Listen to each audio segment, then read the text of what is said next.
एक बार इंग्लैंड में एक बहुत बड़ा ओशो इवेंट आयोजित किया गया था और आयोजक ने ओशो से पूछा कि हमें संक्षेप में कुछ बातें बताइए जो वहाँ इंग्लैंड में जाके हम सबको कह सकें। तो ओशो ने 4 बिंदुओं की चर्चा की। उन्होंने कहा कि मैं जो अध्यात्म का मंदिर निर्मित कर रहा हूँ, इसके 4 मुख्य स्तंभ हैं, 4 pillars of my spiritual temple, और इसमें से एक भी कम नहीं किया जा सकता। वो 4 स्तंभ हैं। पहला, जीवन का सम्मान, रिवरेंस फॉर लाइफ। दूसरा है प्रेम, लविंगनेस। तीसरा स्तंभ है ध्यान, मेडिटेशन, अवेयरनेस। और चौथा स्तंभ है ओंकार श्रवण। तो ओशो ने अपनी सारी 650 किताबों का जो संदेश है उसे संक्षेप में 4 बिंदुओं में कर दिया।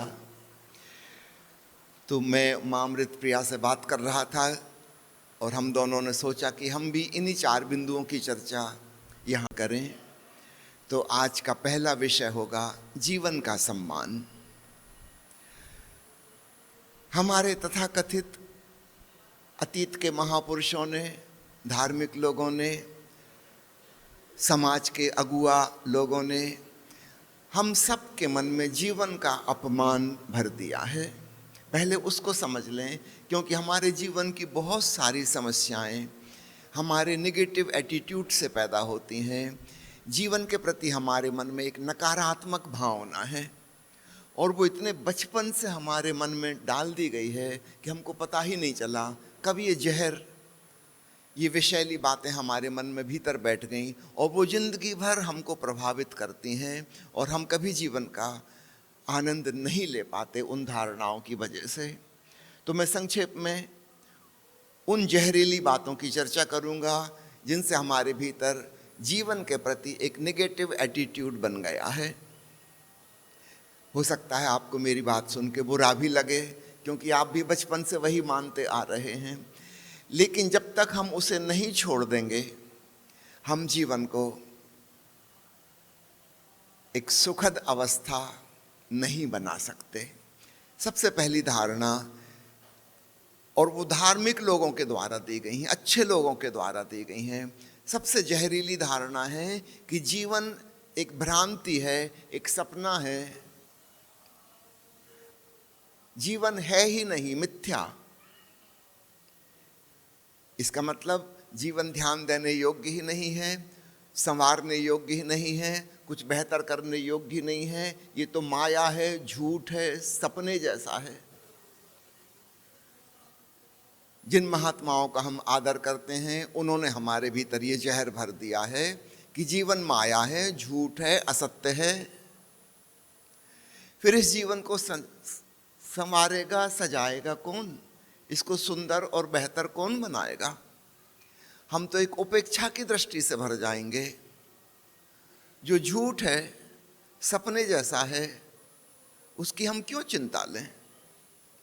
अधिकांश लोग इस जीवन में ऐसा ही जीवन के संग व्यवहार कर रहे हैं जैसे रेलवे प्लेटफॉर्म पे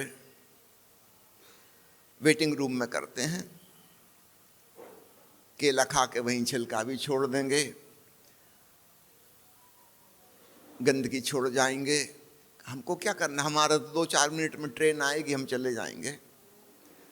हम जिंदगी के साथ ऐसा दुर्व्यवहार कर रहे हैं जैसे कि वो है ही नहीं। 4 दिन की बात है, हमको कौन यहाँ हमेशा रहना है। दूसरा अपमानजनक शब्द जो उपयोग में लाया गया है वो है कि क्षणभंगुर। ये तो 4 दिन की बात है, अरे किसी तरह काट लो। ये बहुत ही नेगेटिव एटीट्यूड है। मैं तो कहूँगा आप रेलवे स्टेशन के प्रतीक्षालय में इंतजार कर रहे हैं, चलो घंटा भर का सही, इस घंटे भर का सदुपयोग करो।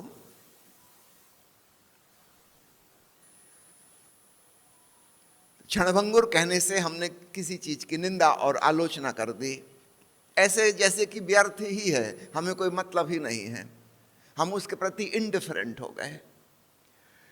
आश्चर्य नहीं कि दुनिया में अधिकांश लोग इस जिंदगी के साथ ऐसा दुर्व्यवहार कर रहे हैं कि हम तो 4 दिन के लिए हैं, हमें क्या करना। 4 दिन में से भी 2-3 दिन तो कट ही गए, अब थोड़ी देर की बात है, किसी प्रकार काट लो।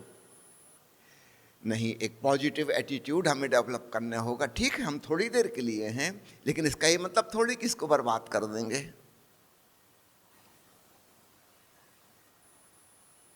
तीसरी बहुत खतरनाक धारणा हमारे मन में डाली गई कि जीवन जो है पिछले जन्मों के दुष्कर्मों का फल है, यानी एक प्रकार की सजा है, एक दंड है।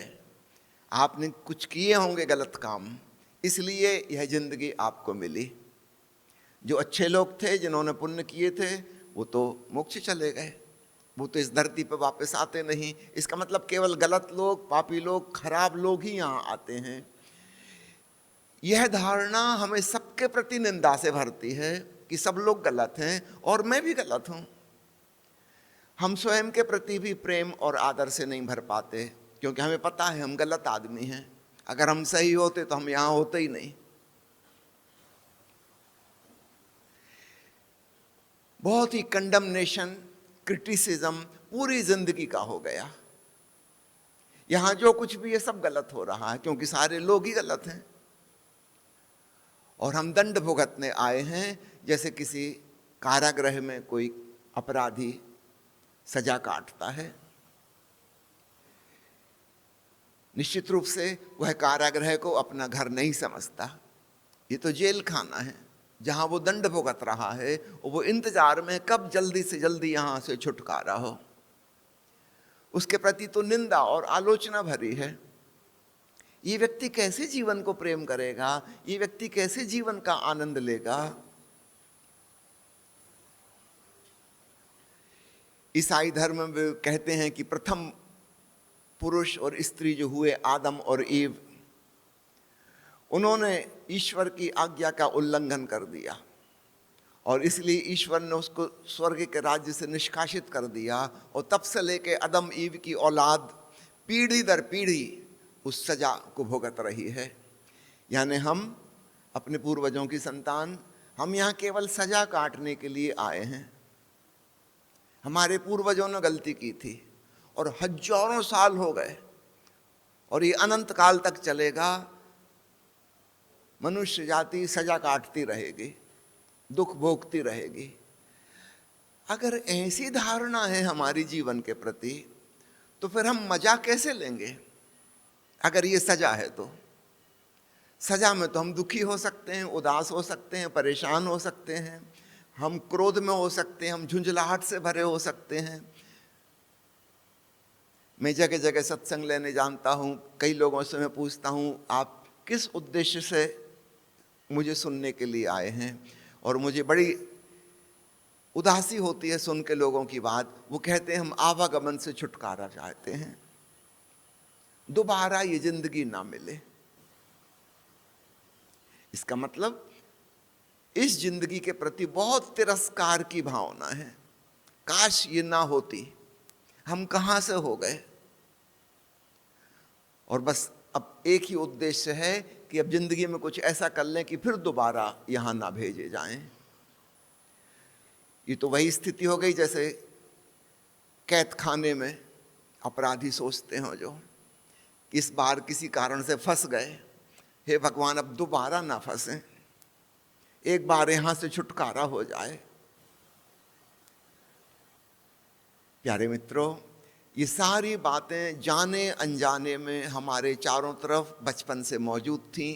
ये नेगेटिव विचार हमारे भीतर थे और हमारे मन में भी समा गए। तब हमारे पास छोटी उम्र में बुद्धि भी नहीं थी, विवेक नहीं था, तर्क शक्ति नहीं थी, कोई अनुभव नहीं था। जो बड़े बुजुर्ग कहते थे हम वो मान लेते थे। बड़े बुजुर्गों पर हमें श्रद्धा था, विश्वास था कि ये लोग जो कहते हैं ठीक ही कहते होंगे। एक छोटा बच्चा बिल्कुल भरोसा करता है, उसके मम्मी पापा, उसके भाई बहन, घर के बड़े बुजुर्ग, फिर स्कूल के शिक्षक, मैडम, ये लोग जो कह रहे हैं ठीक ही कह रहे होंगे। उसको कभी शक पैदा नहीं होता। उसके पास अभी तर्क शक्ति विकसित नहीं हुई, उसके भीतर अपनी बुद्धि नहीं है, वो सोच भी नहीं सकता, और जो उसे कह दिया जाता है वो मान लेता है। तो हम सबके संग एक दुर्घटना घटी है। हमारे चारों तरफ लाइफ नेगेटिव एटीट्यूड, जीवन के प्रति निंदा और आलोचना करने वाले लोगों की भीड़ है, और अनकॉन्शियसली, अनजाने में हमने भी उनके विचारों को ग्रहण कर लिया और उन्हीं विचारों के संग धीरे धीरे हम बड़े हुए। फिर कैसे हम जीवन का आनंद ले पाएंगे, कैसे हम जीवन को प्रेम कर पाएंगे, कैसे हम किसी और का अथवा स्वयं का आदर करेंगे? हम तो एक बड़े जेल खाने के कैदी हैं, किए थे कुछ अपराध इसलिए पकड़ा गए हैं, और बस जीवन का एक ही लक्ष्य है, किसी प्रकार से आवागमन से छुटकारा हो जाए। इससे ज़्यादा लाइफ नेगेटिव एटीट्यूड भला और क्या हो सकता है? और ऐसा किसी सामान्य व्यक्ति का नहीं। अभी थोड़े वर्ष पहले लता मंगेशकर जी का देहांत हुआ। अब हमारी दृष्टि में वो उस क्षेत्र की सफलतम गायिका हैं। जितने गीत उन्होंने गाए शायद दुनिया में आज तक किसी ने नहीं गाए होंगे, और जितना उनको पसंद किया गया, और लंबी उम्र रही उनकी, छोटी उम्र से लेके बिल्कुल आखिरी तक संगीत के क्षेत्र में उनका योगदान सराहनीय है। आपने वो वीडियो देखा होगा जब किसी पत्रकार ने उनसे पूछा है मृत्यु के थोड़े दिन पहले कि आप अगले जन्म में क्या बनना चाहेंगी लता मंगेशकर। वो एकदम उनके चेहरे पे तनाव आ गया। उनका नहीं नहीं, भगवान ना करे मेरा अगला जन्म हो, और अगर हो तो मैं लता मंगेशकर बनना कतई नहीं चाहूंगी, कभी नहीं। आप लोगों को क्या पता लता मंगेशकर की जिंदगी क्या होती है? आप तो ऊपर ऊपर की बातें देखते हो। भीतर जिस पीड़ा में, संताप में, विषाद में मैं जिंदगी भर रही हूं, वो तकलीफ तो मैं जानती हूं। हम जिन्हें दुनिया के सफलतम लोग कहते हैं, उनके भीतर इतना संताप, इतनी पीड़ा, इतना फ्रस्ट्रेशन, इतना डिप्रेशन क्यों?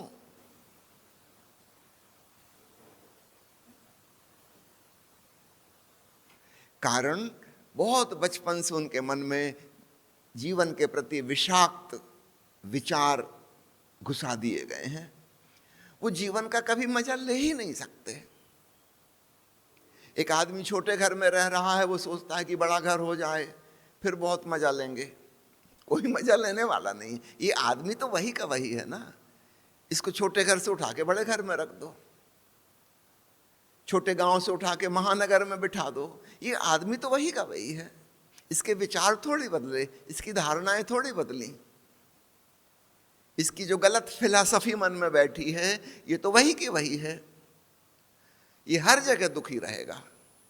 आप कल्पना करें अचानक कुछ जादू हो जाए और आपको उठा के स्वर्ग में कल्प वृक्ष के नीचे बिठा दिया जाए, आप इस भ्रम में मत रहना कि आप प्रसन्न हो जाओगे। आप जो हो वही के वही हो। आपके भीतर का क्रोध, आपके भीतर की निराशा, आपके प्रति, लोगों के प्रति नाराजगी, स्वयं के प्रति नाराजगी, न आत्मसम्मान है, न किसी और का सम्मान है, न खुद से लगाव और प्रेम है, न दूसरों से कोई लगाव और प्रेम है। जिंदगी को एक बोझ जैसी ढो रहे हैं, जिंदगी से छुटकारा चाहते हैं। हम अगर स्वर्ग में भी पहुंच गए, हमारी वह ईर्ष्यालु प्रवृत्ति, हमारी जलनखोर प्रवृत्ति, हमारी गुस्से की आदत, हम तो वही के वही होंगे ना। स्वर्ग में परिस्थितियां भिन्न होंगी, मेरी मनस्थिति थोड़ी भिन्न होगी। मैं तो वही का वही रहूंगा और मैं जल्दी वहां पूरा नरक खड़ा कर लूंगा। मुल्ला नसरुद्दीन की कहानी ओशो ने कही है कि उसको मॉर्निंग वॉक का शौक था और एक दिन लंबा चलता गया। छुट्टी का दिन था, उसने सोचा आज खूब लंबा चलूं। चलता चलता चलता उसको पता नहीं चला कहाँ पृथ्वी समाप्त हो गई और स्वर्ग शुरू हो गया।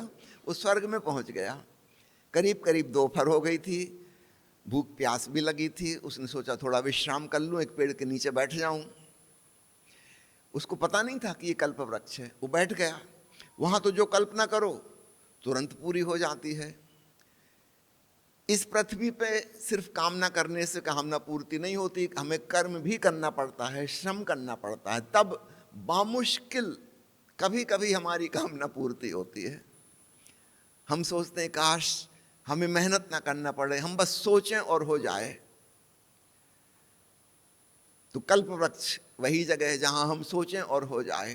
तो नसरुद्दीन वहाँ बैठ गया छाया में, और उसको लगा कि बड़े जोर की भूख प्यास लगती, काश कुछ खाने पीने मिल जाता। बस उसने सोचा और अचानक 56 प्रकार के भोगों से सजी हुई थालियां प्रकट हो गईं। वो इतना भूखा था, इतना प्यासा था, उसके मन में भी विचार नहीं आया कि ये सब आया कहाँ से। उसने फटाफट खाना शुरू किया, बड़ा स्वादिष्ट खाना, बड़े अच्छे पेय पदार्थ। जब उसका पेट भर गया, तृप्ति हो गई, नींद सी घेरने लगी। उसकी आदत थी रोज दोपहर को लंच लेके वो 2 घंटा सो जाता था।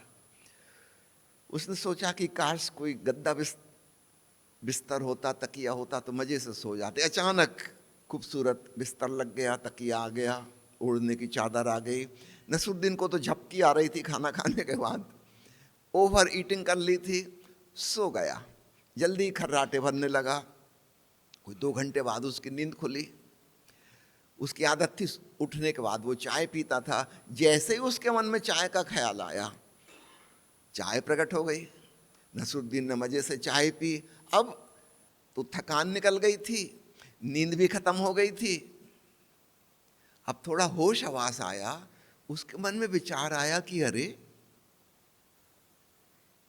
ये भोजन की थाली कहाँ से आई, ये बिस्तर कहाँ से आया, ये चाय कहाँ से आई,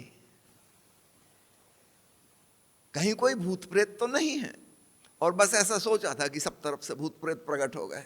वहां तो जो सोचो तुरंत कामना पूरी हो जाती है। भूत प्रेत तांडव नृत्य करने लगे, भयानक आवाजें निकालने लगे। नसरुद्दीन तो डर गया। उसके मन में ख्याल आया कि कहीं ऐसा ना हो कि मेरे ऊपर चढ़ बैठे। और बस वो लोग नसरुद्दीन को पटक के उसके ऊपर चढ़ गए, उसकी छाती पर नाचने लगे। नसरुद्दीन कहा कि कहीं कोई मेरी गर्दन न दबा दे, और किसी ने उसकी गर्दन दबा दी और नसरुद्दीन मर गए। क्या आप सोचते हो कि अगर हम स्वर्ग पहुंच जाएं, हमारी कहानी इससे कुछ भिन्न होगी? आप कहोगे हमको तो नसरुद्दीन की कहानी पता है, हम ऐसा नहीं करेंगे।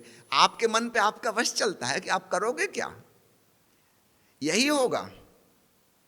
हमारी सारी नेगेटिविटी, हमारी बुरी बुरी कल्पनाएं, उन पे हमारा कोई वश है क्या? हम स्वर्ग पहुंच के भी नरक खड़ा कर लेंगे। एक गजल का शेर आपने सुना होगा ना, दुनिया जिसे कहते हैं जादू का खिलौना है, मिल जाए तो मिट्टी है, सो जाए खो जाए तो सोना है। जो चीज खो गई हमें नहीं मिली, जिनका अभाव है दूर से हमें बड़ी लुभाती हैं।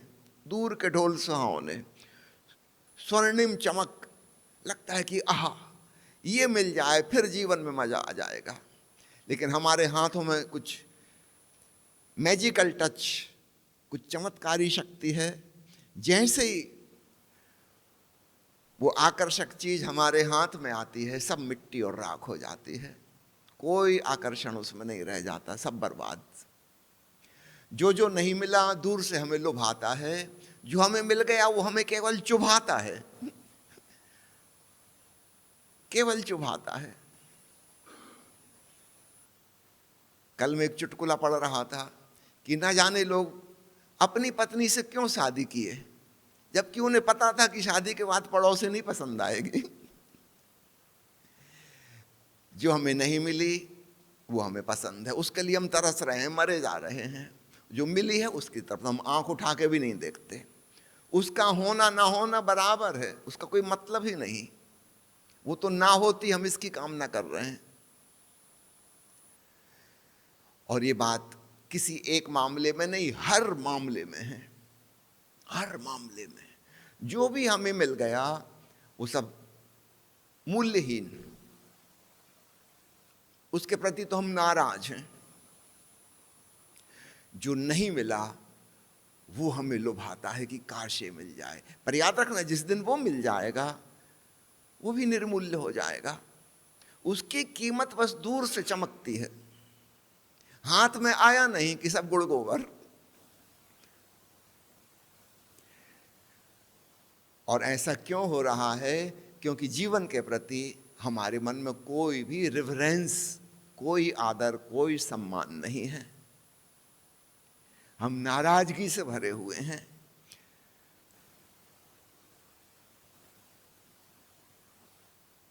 क्या किया जा सकता है? एक पुराना गीत है, आए हैं दुनिया में तो जीना ही पड़ेगा, जीवन है अगर जहर तो पीना ही पड़ेगा। हम ये गीत गाएं या ना गाएं, मगर हमारे मन में घुसा हुआ है कि किसी प्रकार कष्ट भुगतने के लिए आए हैं, जहर है पीना ही पड़ेगा, मजबूरी है, लाचारी है, क्या करें। जो लोग हिम्मतवार हैं वो तो आत्महत्या कर लेते हैं। हम कायर हैं, इतनी हमारी औकात नहीं है कि सुसाइड करें, इसलिए हम जिंदा हैं, और कोई कारण नहीं है। आज पश्चिम के दार्शनिक विचारक इस बात पे बहुत किताबें लिखते हैं कि मनुष्य क्यों जिए। The greatest philosophical problem is suicide, why should we not die. हम मर क्यों ना जाएं, इस पे बड़ा चिंतन चलता है। और आपको जानकर हैरानी होगी, सुसाइड रेट सारी दुनिया में तीव्र गति से बढ़ता जा रहा है। पुराने जमाने में जो लोग सुसाइड करते थे वो कष्ट में करते थे, गरीबी में करते थे, खाने को भोजन नहीं था इसलिए मर जाते थे। आज जो लोग सुसाइड कर रहे हैं ये दुनिया के संपन्न लोग हैं, सुशिक्षित लोग हैं, सभ्य मुल्कों में रहने वाले, सब सुख सुविधाओं से युक्त हैं, ये लोग सुसाइड कर रहे हैं। प्रतिभाशाली लोग और तो और मनोवैज्ञानिक जो जिंदगी भर पागलों का इलाज करते हैं उन लोगों को सुसाइड करने से बचाते हैं, ये खुद सुसाइड कर लेते हैं। जीवन में कोई रस नहीं है तो क्यों जिए। गरीब आदमी को तो एक मन में आशा रहती है कि थोड़ा धन कमा लूं फिर मजा करूंगा। अविवाहित सोचता है कि विवाह हो जाए फिर तो जिंदगी में मजा ही मजा होगा। गांव वाला सोचता है शहर पहुंच जाए फिर देखना कैसा आनंद होगा। शहर वाला सोच रहा है विदेश चला जाए वहां जाके आनंद होगा। हम जहां हैं वहां कोई आनंद नहीं है, वहां दुख ही दुख है। कहीं कल्पना में हम सोचते हैं कि ऐसा ऐसा हो जाए फिर बड़ा आनंद होगा। अब उन लोगों की क्या हालत होगी जिनके जीवन में सब कुछ हो गया, अब तो आशा भी टूट गई, अब इससे ज्यादा और क्या होगा। उच्च शिक्षा प्राप्त कर ली, अच्छे से अच्छा जॉब कर रहे हैं, बड़ा व्यापार स्थापित कर लिया, अच्छे से अच्छा मकान है, बड़े से बड़ी कार है, महंगे से महंगा मोबाइल है, जिसको चाहा था उससे विवाह हो गया। अब इसके बाद एक ही काम बचता है कि सुसाइड कर लो। आपको जानकर हैरानी होगी, हमारे देश का फिगर बता रहा हूं, हमारे देश में भी सुसाइड रेट बढ़ता जा रहा है। जैसे जैसे समाज अमीर होता जा रहा है, टेक्निकल साइंटिफिक ढंग से हम उन्नत होते जा रहे हैं, आयु लंबी होती जा रही है, बेहतर स्वास्थ्य की सेवाएं उपलब्ध हैं, लोग जीना ही नहीं चाह रहे। आज से 10 साल पहले जितने स्टूडेंट सुसाइड करते थे, आज की तारीख में उससे 100% इंक्रीज, 2 गुने ज्यादा स्टूडेंट सुसाइड कर रहे हैं। आज से 50 साल पहले यह बात अकल्पनीय थी कि टीनेज के बच्चे सुसाइड करेंगे। ये बात कोई सपने में नहीं सोच सकता था। वह उम्र तो उमंग और उत्साह की और ऊर्जा की है, जब जीवन के प्रति बहुत रस पैदा होता है। टीनेजर्स सुसाइड कर रहे हैं और 10 साल में रेट डबल हो गया। और अगर ये ग्राफ ऐसे ही चलता गया तो आप समझ लीजिए किस दिशा में हम जा रहे हैं। हिंसक वारदातें दिनों दिन बढ़ती चली जा रही हैं, दिनों दिन। पिछली सदी में एक विश्व युद्ध हुआ, फर्स्ट वर्ल्ड वार। सारी दुनिया के विचारकों ने मीटिंग की, अंतर्राष्ट्रीय संगठन बने कि शांति कैसे स्थापित हो, और बस बातचीत चलती रही और सेकेंड वर्ल्ड वार हो गया। शांति की केवल बात होती है, जीवन में कहीं शांति नहीं है। और इसलिए हम मरने मारने को तैयार हैं, क्योंकि जीवन की कोई वैल्यू तो है नहीं। क्या फर्क पड़ता है, हिरोशिमा नागासाकी के 1 लाख लोग एक साल 1 सेकंड में खत्म हो गए। Who cares? अगर जीवन का कोई मूल्य होता तो हम एक पौधे से एक फूल भी ना तोड़ते। हमें तो करोड़ों लोगों की जान लेने में कुछ नहीं बिगड़ता, क्योंकि हमें अपना ही कोई मूल्य नहीं है। हम तो मरने को भी राजी हैं। दुनिया में इतना आतंकवाद पिछले 100-150 साल में फैला है जिसका कोई हिसाब नहीं। अगर आप वो ग्राफ देखेंगे तो लगता है कि we are moving towards global suicide. अगर तीसरा विश्व युद्ध हुआ तो सर्वनाश होगा, महाविनाश होगा, अब कोई जिंदा बचेगा नहीं। इस प्रकार के बायोलॉजिकल वेपन्स, स्टार वार्स के उपाय, केमिकल वेपन्स बना लिए हैं जिसमें पता भी नहीं चलेगा कि किसने आक्रमण किया है। अचानक वायुमंडल में वायरस आ गए, पटापट लोग मरने लगे ऐसी बीमारी से जिसका कोई इलाज ही नहीं। ये भी पता नहीं चलेगा कि क्या हुआ, किसने क्या किया। और याद रखना, ऐसा नहीं कि जिन्होंने ये उपद्रव किया वो बच जाएंगे। अभी कोविड काल में हमने देखा ना, now we are living in a global village. अब पूरा विश्व एक छोटे गांव की तरह है। जो चीज आज यहां होगी कल वो पड़ोस के देश में होगी, परसों उस देश में होगी, 4 दिन बाद सारी दुनिया में हो जाएगी। सर्वनाश होगा। ये क्या हो रहा है? आप इंटरनेट पर डाटा देखिएगा। सेकेंड वर्ल्ड वार और फर्स्ट वर्ल्ड वार में जितने लोग मरे थे, जिनकी गिनती कई करोड़ है, उतने करोड़ लोग तब से लेके आज तक केवल रोड एक्सीडेंट में मर चुके हैं। ये आदमी इतना टेंशन में है, इतना दुखी है, वो कार ड्राइव कर रहा है, उसका दिमाग कहीं और है, गुस्से में है, नाराजगी में है। इसको ना अपने जीवन की फिक्र है, ना किसी के जीवन की फिक्र है। अभी एक सज्जन कोई 2 महीने पहले मुझे मिले थे। वो कह रहे थे उनके पारिवारिक कुछ कलह चल रही थी, बहुत बड़े परेशानी में हैं, कुछ लीगल प्रॉब्लम्स चल रहे हैं परिवार में ही। और उन्होंने कहा कि मैं इतनी तेज स्पीड से गाड़ी चलाने लगता हूं जब से मेरे घर में ये टेंशन हो रहे हैं। मेरे अंदर से एक इच्छा आती है कि भिड़ा दो कहीं।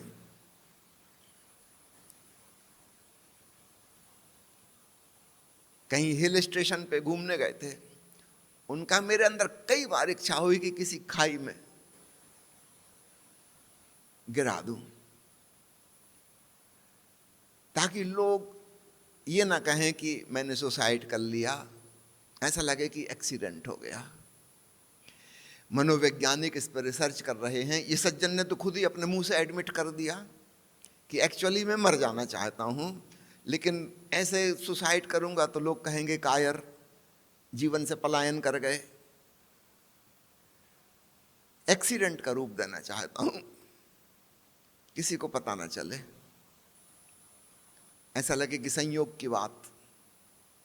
मनोवैज्ञानिक अध्ययन करते हैं और वे कह रहे हैं कि अधिकांश एक्सीडेंट संयोग नहीं है। 10-20% दुर्घटनाएं हैं एक्चुअली। 80-90% मर जाने की चाहत है। हम मर ही जाना चाह रहे हैं। क्यों? क्योंकि जीवन में कोई रस नहीं, कोई आनंद नहीं, कोई सुख नहीं, तनाव ही तनाव है, निराशा ही निराशा है। एक मेडिकल डॉक्टर के रूप में मैं आपको बताना चाहता हूं, डिप्रेशन और एंजाइटी की बीमारी जो पहले यदा कदा किसी किसी को हुआ करती थी, आज पेंडेमिक विश्वमारी का रूप ले चुकी है। पेंडेमिक शब्द तो आपने सबने सुना होगा ना। कोविड काल में पूरा विश्व जिससे प्रभावित है। आज से 50 साल पहले जब मैं मेडिकल कॉलेज में पढ़ता था, उस बड़े अस्पताल में 600 बेड्स थे। उसमें केवल 10 बेड्स साइकेट्रिक पेशेंट्स के लिए एक छोटा सा वार्ड था, कुल 10, 600 में से 10। केवल एक प्रोफेसर थे साइकेट्री के, छोटी उनकी क्लिनिक थी, यदा कदा कोई मरीज आते थे। ये 50 साल पुरानी बात है।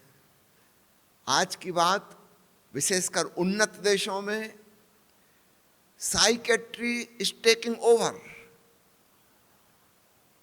फिजिकल इलनेस कम होती जा रही हैं, क्योंकि हमको पता है हाइजीनिक फूड क्या होता है। अब वो पुरानी बीमारियां नहीं होती, हैजा और कालरा की गांव के गांव खत्म हो गए, वो अनहाइजीनिक ड्रिंकिंग वाटर से हो रही थी। वैक्सीनेशन का पता है, कितनी बड़ी बड़ी बीमारियों से मनुष्य जाति बच गई। अब किसी को स्मॉल पॉक्स नहीं होता, अब किसी को पोलियो नहीं होता। ये बीमारियां इतिहास का हिस्सा हो गई। पिछले 50 साल में मैंने एक भी रेबीज का, एक भी टेटेनस का मरीज नहीं देखा, डिप्थीरिया का मरीज नहीं देखा। ये बीमारियां बस पास्ट टेंस की बात हो गई। न्यूट्रिशन कैसा होना चाहिए, इसकी समझ बढ़ी है, अच्छा भोजन उपलब्ध है, आयु लंबी हुई है।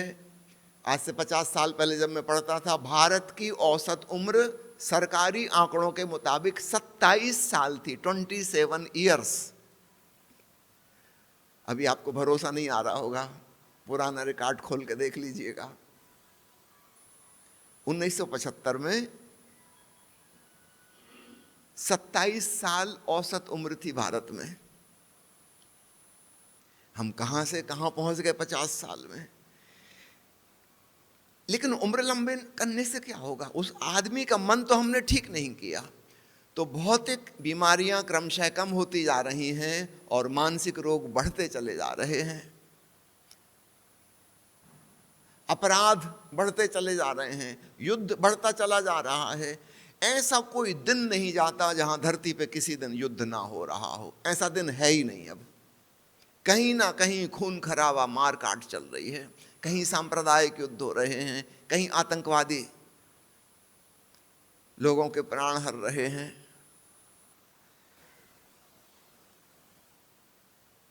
क्या यही सभ्यता का विकास है?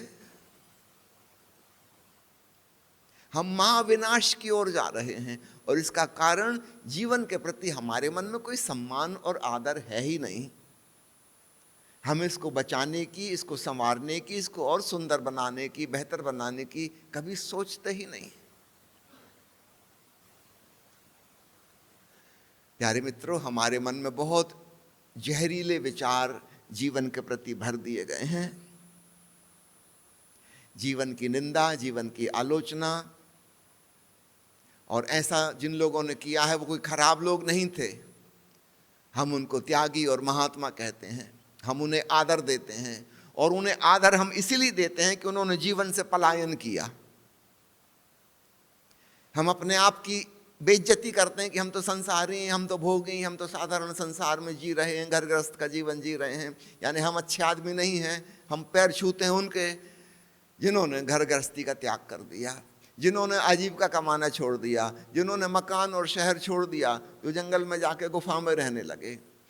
कुल मिला के जो जीवन से भाग गए वो आदरणीय हैं, और जो जीवन को जी रहे हैं इनका कोई आदर नहीं। ये कैसी विचित्र दुनिया हमने बनाई है।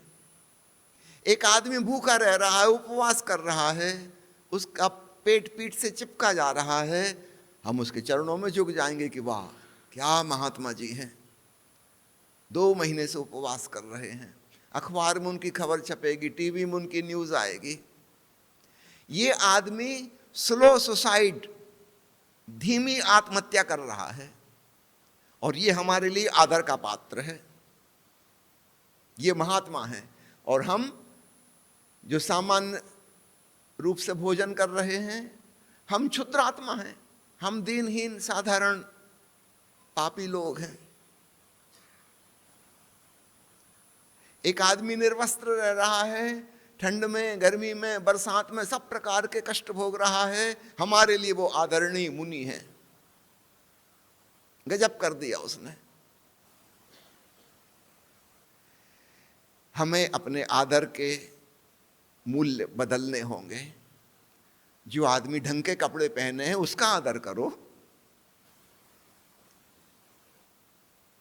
जो आदमी ढंग के मकान में रह रहा है, मेहनत की मकान बनाने में, एक सुंदर भवन का निर्माण किया है, यह व्यक्ति आदरणीय है।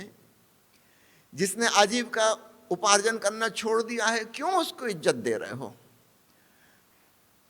जो आदमी बड़ा व्यवसाय चला रहा है, न केवल अपना और अपने परिवार का बल्कि हजारों लोगों का जीवन यापन उसके द्वारा हो रहा है। उसकी फैक्ट्री में 1000 आदमी काम कर रहे हैं, 1000 गृहस्थियां चल रही हैं उसकी मेहनत से। इसको आदर क्यों नहीं देते? दुनिया में जो लोग सृजन कर रहे हैं भांति भांति का, कितने वैज्ञानिक कितना आविष्कार कर रहे हैं, उनका किसी को नाम भी नहीं पता। आदर की तो बात छोड़ो। आपसे मैं पूछूं, बताइए पिछले साल नोबेल पुरस्कार किस किस को मिला? हमें कोई लेने देना ही नहीं। वो आदमी अपनी पूरी जिंदगी डिवोट कर दिए हैं कुछ सुंदर और बेहतर के निर्माण के लिए। हमें उनका नाम भी नहीं पता और कभी पता नहीं होगा। और ये आदमी जो भूखा रह रहा है, उपवास कर रहा है और शीर्षासन लगा के खड़ा है कि एक टांग पे खड़ा है, कांटों की सींच पे लेटा है, वहां करोड़ों लोगों की भीड़ लगी है। ये आदमी पागल है, कांटों की सेज पर लेटा है। इसको पकड़ के ले जाओ पागल खाने में, इसका इलाज करवाओ। आदर देने की क्या जरूरत? ये आत्महिंसक, आत्मपीड़क, सेल्फ टार्चरर, इसमें कोई मनोविकृति पैदा हो गई है। अच्छे बिस्तर पे सोना एक सामान्य व्यक्ति का लक्षण है, कांटों की सेज पर लेटना पागलपन है। यह आदमी विक्षिप्त है। हम जिसकी पूजा करते हैं उसका इलाज होना चाहिए। He is mentally perverted.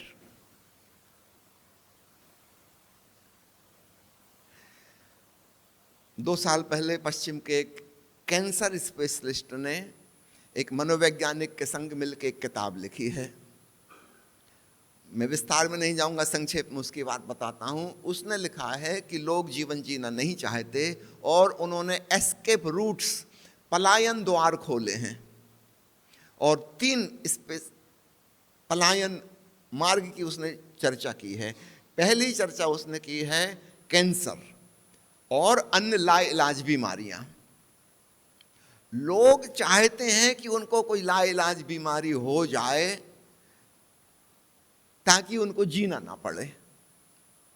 उसने बहुत सारे प्रयोग किए हैं और ये बात कई चीजों के प्रमाण के बाद वो कह रहा है। उदाहरण के लिए, वो एक साइकाट्रिस्ट को लेके और एक कैंसर स्पेशलिस्ट की टीम को लेके किसी शहर में जाता है।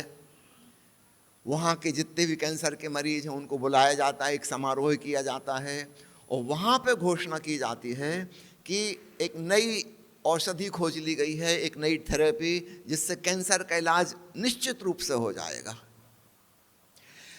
जब ये बात वो मंच से कह रहे हैं और जो कैंसर मरीज बैठे हुए हैं उनकी सबकी वीडियो रिकॉर्डिंग चल रही है।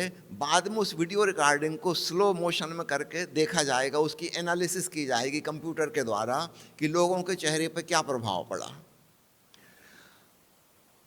और आप हैरान होंगे जब ये बात कही गई कि एक नई थेरेपी खोज ली गई है जिससे कैंसर का गारंटेड इलाज होगा, 1 महीने में ठीक हो जाएंगे।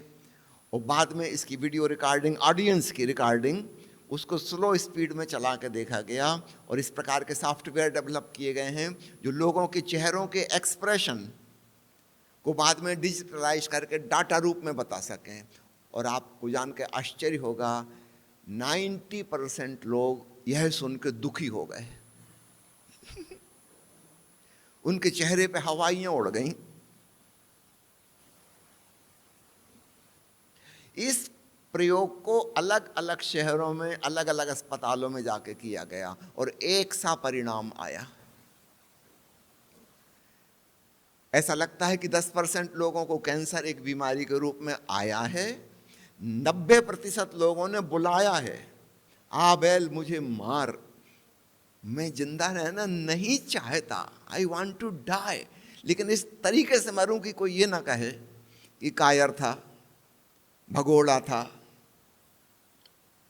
अब कैंसर हो गया, इस व्यक्ति को तो सिंपैथी दोगे ना, उसका तो इलाज कराओगे, उसको पता है कि साल 6 महीने के मेहमान हैं, वो भीतर भीतर प्रसन्न हो रहा है कि वाह ये अच्छा हुआ, सब झंझटों से छुटकारा।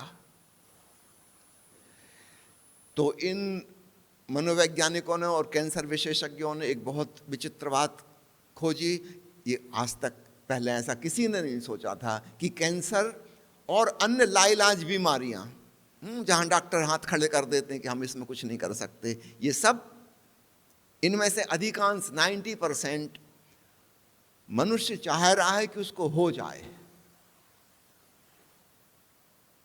जितने हार्ट अटैक होते हैं और जितने पैरालिसिस होते हैं, आप ये नहीं सोचना कि बेचारा बेचारा बेचारा नहीं, ये मरना चाहता था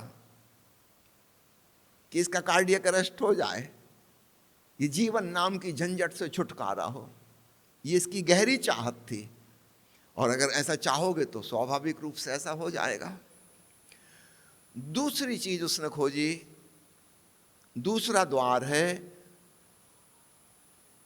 अपराधी हो जाना। कुछ क्राइम करो, पकड़ा जाओ, जेल में बंद हो जाओ, इस जिंदगी, घर गृहस्थी, समाज, इससे छुटकारा।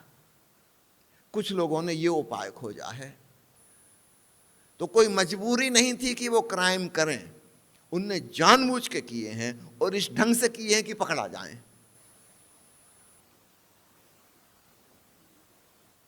जेल में जाके चैन की सांस लेंगे। मैंने सुना है एक अपराधी 7 साल बाद जेल से छूटा, अखबारों में और टीवी में उसकी न्यूज़ आ चुकी थी, बड़ा भयंकर अपराधी था।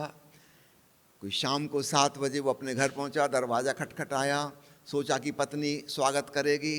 पत्नी ने जैसे ही दरवाज़ा खोला वो जोर जोर से चिल्लाने लगी, कहाँ मर गए थे दिन भर से, टीवी में न्यूज़ आई तुम सुबह 8 बजे के छूटे हो, शाम के 7 बज रहे हैं, 11 घंटे कहाँ बिताए। उस आदमी को अचानक अपना अतीत याद आ गया। इसी घर में पहले रहा करता था, यही देवी से रोज सवाल जवाब हुआ करते थे। वो तुरंत पलटा, भागा जेल की तरफ और जेलर से कहा कि क्षमा कीजिए, मुझे फिर से बंद कर लीजिए, बिना अपराध के बंद कर लीजिए, नहीं तो फिर मैं अपराध करके आऊंगा, आप मुझे बंद कर लो, मुझे नहीं जाना अपने घर। लोग इतने घबराए हुए हैं, हम जिसको घर कह रहे हैं, गृहस्थी कह रहे हैं, परिवार कह रहे हैं, समाज कह रहे हैं, इस बुरी तरह थक चुके हैं औपचारिकताएं निभाते निभाते। कहीं कोई रस नहीं, कहीं कोई आनंद नहीं, कहीं कोई प्राणों में कोई पुलक नहीं, जीने की कोई उमंग और उत्साह नहीं, एक बोझ जैसी जिंदगी ढो रहे हैं। तो इन मनोवैज्ञानिकों ने पाया है कि एक दूसरा पलायन द्वार है, जेल पहुंच जाओ। जिंदगी के उत्तरदायित्व से छुटकारा हुआ। अब आपको चिंता नहीं कि माँ बीमार है, उसका इलाज कराना है, आपको चिंता नहीं कि पत्नी को ब्यूटी पार्लर जाना है, इसका खर्चा करने के लिए पैसा देना है, कि कल बच्चे की एग्जामिनेशन की फीस भरनी है। सब झगड़ा झंझट से दूर जेल में बंद है, somehow relaxed। तीसरा पलायन द्वार वो है पागल हो जाना। डिप्रेशन में चले जाओ, स्किज़ोफ्रेनिक हो जाओ, बाइपोलर डिसऑर्डर। इन बीमारियों के नाम आज से 50 साल पहले आम जनता ने कभी सुने नहीं थे। एंग्जाइटी, ओसीडी, बिल्कुल कॉमन चीजें हो गई घर घर में। हर 5-6 व्यक्तियों में से एक व्यक्ति डिप्रेशन का शिकार है अमेरिका के फिगर में। हर 4 व्यक्ति में से एक व्यक्ति ओसीडी, ऑब्सेसिव कंपल्सिव न्यूरोसिस का शिकार है, एक नए प्रकार का पागलपन।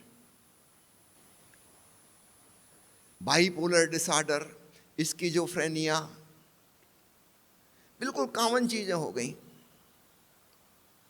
पागल खाने में पहुंच के हम जिसको जिंदगी कह रहे थे उससे छुटकारा हुआ। यहां सब हमारे जैसे हैं, सिर फिरे, कोई हमसे कुछ एक्सपेक्ट नहीं करता, कोई औपचारिकता, कोई एटिकेट्स, कोई मैनर्स निभाने की ज़रूरत नहीं है। यहाँ आदमी जाके रिलैक्स हो जाएगा। वो झूठा पाखंडी जीवन जीते जीते समाज में थक गए थे, बोर हो गए थे।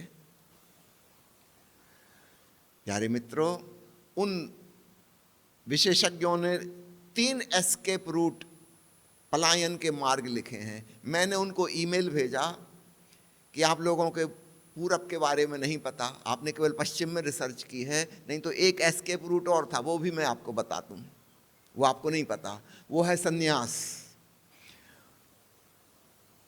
यह भी पलायन द्वार है।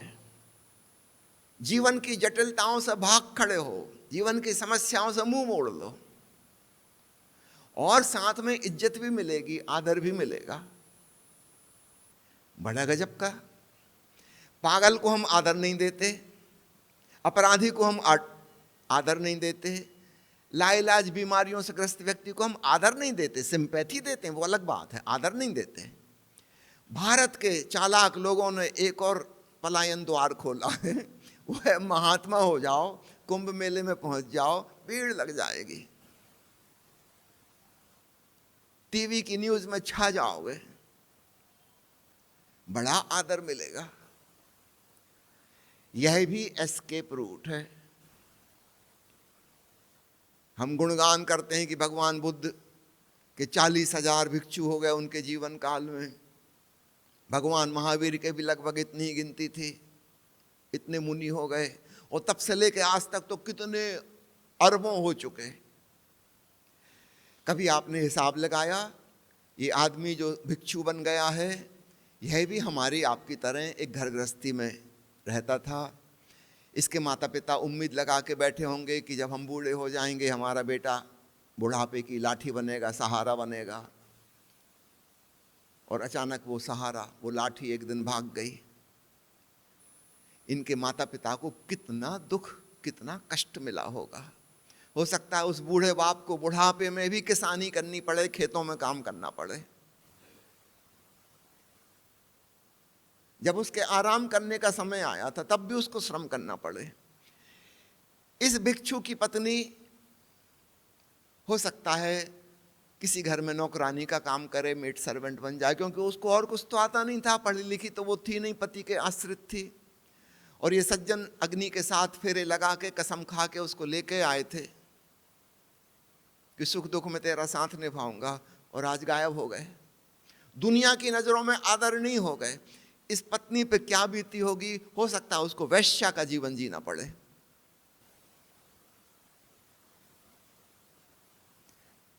दुनिया के सबसे ज्यादा भिक्षु पॉपुलेशन के परसेंटेज में थाईलैंड में है।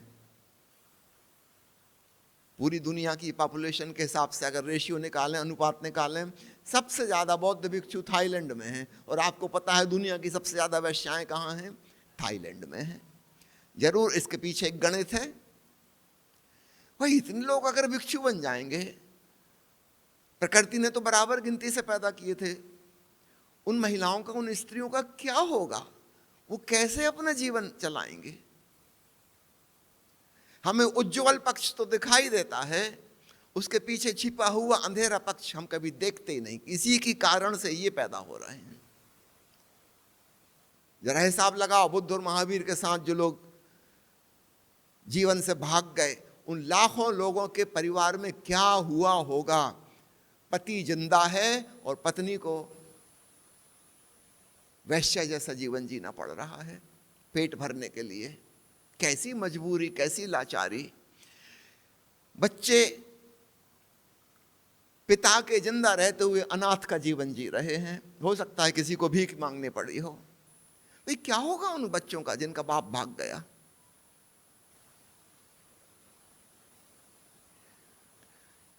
इन साधु महात्माओं ने,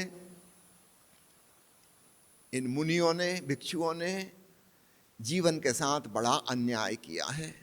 इनको शांति मिली कि नहीं मिली हमको नहीं पता, लेकिन इनकी वजह से करोड़ों लोगों को अशांति जरूर मिली है। पुराने ज़माने में संयुक्त परिवार हुआ करते थे। एक आदमी के ऊपर 20-20, 25-25 लोग डिपेंडेंट होते थे। इन 1 लाख भिक्षुओं के कारण कम से कम 25 लाख लोगों के जीवन में बड़ी निराशा, बड़े कष्ट, बड़े संताप, बड़ी समस्याएं आई होंगी।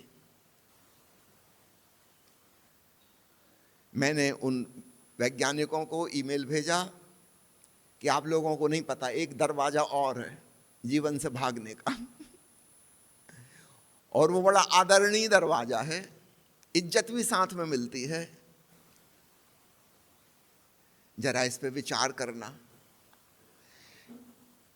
हम जीवन को अवॉइड करना चाह रहे हैं। जब किसी व्यक्ति की मृत्यु हो जाती है, लोग क्या कहते हैं कि अरे वो तो भगवान के प्यारे हो गए। इसका मतलब हम लोग प्यारे नहीं हैं जो जिंदा हैं, भगवान हमसे नाराज है, अभी हमको और जिंदा रहना पड़ेगा। किसी की असमय मृत्यु हो जाती है, लोग कहते हैं कि अच्छे लोगों को ईश्वर अपने पास बुला लेता है। इसका मतलब हम बुरे लोग हैं जो बच गए, ईश्वर ने अपने पास नहीं बुलाया। तो वही कुछ अच्छे कर्म करो ताकि वो जल्दी बुला ले। ये कैसी हास्यास्पद धारणाएं, ये जहरीले विचार हमारे मन में समाये हुए हैं। जब तक हमारे मन में जीवन का सम्मान और आदर नहीं होगा, हमारे जीवन में समस्याएं ही समस्याएं रहेंगी, कोई समाधान नहीं होगा, क्योंकि हम करना ही नहीं चाहते। हम तो और उलझा लेंगे और मुसीबतें खड़ी कर लेंगे। जीवन के प्रति हमारा कोई प्रेम नहीं है, कोई लगाव नहीं है। और अगर कोई हमसे कहता है कि जीवन के प्रति प्रेम भाव से भरो, सम्मान भाव से भरो, जीवन का आदर करो, सुखपूर्वक, शांतिपूर्वक, आनंदपूर्वक, प्रफुल्लता से जीवन जियो, हम कहेंगे ये आदमी महात्मा नहीं है, ये आदमी धार्मिक नहीं है, उसकी हम बेइज्जती करेंगे। ओशो को इस दुनिया में इतना अपमान सहना पड़ा, इतनी गालियां सुननी पड़ी, कारण वे जीवन के पक्ष में कह रहे थे, जीवन को भरपूर जियो। ओशो हमें नई धारणा देते हैं। वे कहते हैं कि जीवन परमात्मा का उपहार है। This is a gift from existence. इस उपहार का सम्मान करो, आदर करो, इसको भरपूर आनंद से जियो। अपनी इंद्रियों को ज्यादा संवेदनशील बनाओ, बी मोर सेंसिटिव। जब तुम चाय पी रहे हो तो ध्यान पूर्वक पियो, उसकी खुशबू का मजा लो, उसकी गर्माहट, उसका स्वाद। आज हमें चाय पीने मिली है, प्रभु के प्रति धन्यवाद के भाव से भरो। छोटी छोटी चीजों में हमारे भीतर से धन्यवाद निकले। आज मैं महेश जी के घर में शावर ले रहा था सुबह, इतनी सुंदर आयोजना बाथरूम में, पहली बार मैंने देखी। कितने प्रकार के शावर, 8-10 प्रकार के शावर। मैंने एक एक का मजा लिया, एक एक बटन दबा दबा के देखा। शावर लेना एक पूजा का कृत्य हो जाए। इस शरीर का हम स्नान करा रहे हैं। मंदिर में जाके भगवान की मूर्ति पर जल चढ़ाने से कुछ नहीं होगा। भगवान ने यह मूर्ति हमें दी है शरीर रूपी, तुम इसको प्यार से सजाओ, संवारो, इसका ख्याल रखो, ये पूजा का कृत्य होगा। संत कबीर साहब ने कहा है कि अब मैं कोई पूजा पाठ नहीं करता, जहां जहां घूमूं फिरूं सोई परिक्रमा, जो कछु करूं सो पूजा, जब सोवो तब करो दंडवत, पूजूं और न देवा। कबीर ने कहा मैं किसी देवता की पूजा नहीं करता, कहीं परिक्रमा करने नहीं जाता। अरे चल फिर रहा हूं, परमात्मा की परिक्रमा हो रही है। अब मैं साष्टांग दंडवत नहीं करता किसी मूर्ति के सामने। रात को जब सोता हूं तो उसी के चरणों में तो सो रहा हूं, हो गया साष्टांग दंडवत। कबीर साहब अपनी घर गृहस्थी त्याग के नहीं चले गए। उनकी पत्नी थी, 2 बच्चे थे, उनका पालन पोषण किया। जिंदगी भर कपड़ा बनाते रहे, जुलाहे थे, शाम को रोज दुकान पे जाते थे कपड़ा बेचने के लिए बाजार में। कई लोगों ने उनसे कहा कि आप ये काम धंधा छोड़ दो, शोभा नहीं देता, आप इतने बड़े संत हो और हम इतने सारे शिष्य आपके, हम सब इंतजाम करेंगे। कबीर ने कहा नहीं, जब परमात्मा ने अपना काम नहीं छोड़ा, वो सृजन किए चला जा रहा है, तो मैं तो छोटा मोटा सृजन कर रहा हूं, कपड़े बना रहा हूं, मैं कैसे काम छोड़ दूं। ऐसी दृष्टि होनी चाहिए। गृहस्थ और संन्यास्त एक साथ। तो ओशो ने हमें जीवन का सम्मान सिखाया, जीवन के प्रति प्रेम सिखाया, और इसकी शुरुआत स्वयं से करना। तथाकथित दुनिया में दो प्रकार के दुष्ट लोग हैं। एक वे जो भूखे रह के उपवास करके अपने शरीर को कष्ट पहुंचा रहे हैं, दूसरे ओवर ईटिंग करके वे भी अपने शरीर को कष्ट पहुंचा रहे हैं। याद रखना, दो प्रकार के आत्म पीड़क हैं। और कुछ लोग जरूरत से ज्यादा खा गए, वो भी कष्ट पहुंचा रहे हैं। नहीं, एक सम्यक स्वास्थ्य होना चाहिए, एक सम्यक वजन होना चाहिए, एक सम्यक संतुलित आहार होना चाहिए, एक समझदारी पूर्वक हम अपनी जिंदगी को जिएं। जीवन के हर मामले में ना इस अति पे जाना, ना उस अति पे जाना।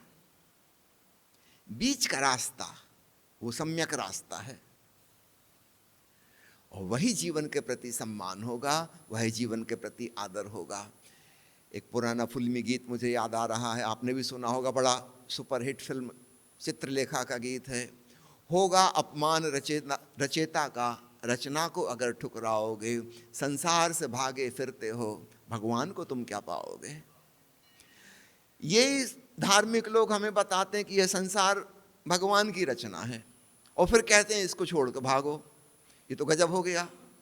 जैसे किसी कवि से हम कहें कि हम आपकी तो बहुत इज्जत करते हैं, लेकिन खबरदार आपने कविता सुनाई, आपकी रचनाओं से सख्त नफरत है, आपकी कविता की किताब को तो हम आग लगा देंगे।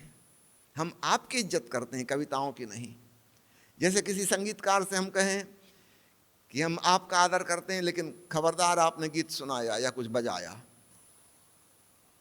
बिल्कुल हमें संगीत पसंद नहीं है, गीत हमें बिल्कुल पसंद नहीं।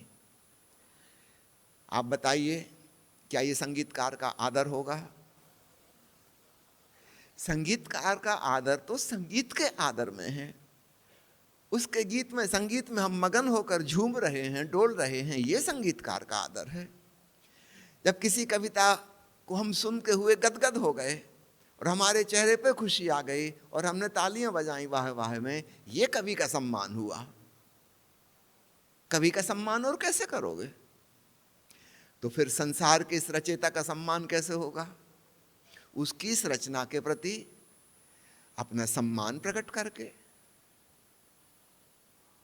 इसका अलावा कोई उपाय हो ही नहीं सकता। होगा अपमान रचयिता का, रचना को अगर ठुकराओगे, याद रखना, संसार से भागे फिरते हो, भगवान को तुम क्या पाओगे।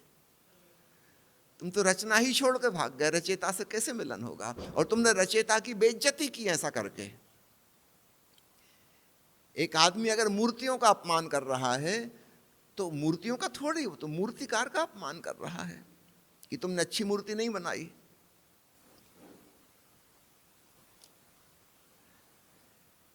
प्यारे मित्रों, मैं अपनी बात यहां समाप्त करता हूं।